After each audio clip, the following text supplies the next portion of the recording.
कोल्हापुरातील कळंबा कारागृहात जिवंत काडतुसं सापडली. अटकेतील दोन्ही संशयित आरोपी पुण्यातील अंधेकर टोळीशी संबंधित. आरोपींनी कारागृहात पिस्तूल लपवून ठेवले का? पोलिसांकडून शोध सुरू.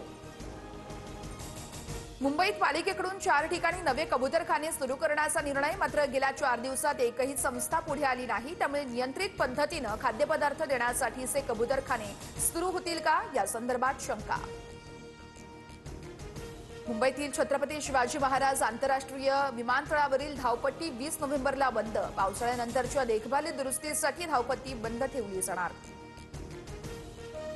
मुंबईतील बीडीडी चाळीला अत्यावश्यक प्रकल्पाचा दर्जा. अत्याधुनिक तंत्रज्ञानाचा वापर करून नवीन प्रकल्प 2 ते 2.5 वर्षात पूर्ण करा. मुख्यमंत्र्यांच्या अधिकाऱ्यांना सूचना. 9 राज्य आणि 3 केंद्रशासित प्रदेशांमध्ये मतदार याद्यांची SIR मोहीम आजपासून सुरू. 7 फेब्रुवारी 2026 पर्यंत प्रक्रिया पूर्ण केली जाणार. 51 कोटी मतदारांची फेरतपासणी केली जाणार. शिरूरच्या मनसरमध्ये बिबट्याला जेरबंद करण्यात वनविभागाला यश. वनविभागाकडून 11 पिंजरे लावत बिबट्या अखेर जेरबंद. पंतप्रधान पीक विमा योजनेतील तक्रारीवरून केंद्रीय कृषी मंत्री शिवराज सिंह चौहान यांचे चौकशीचे आदेश. नुकसानापोटी शेतकऱ्यांच्या खात्यात 2 ते 5 रुपये जमा झाल्यानंतर अधिकाऱ्यांवर तीव्र नाराजी व्यक्त.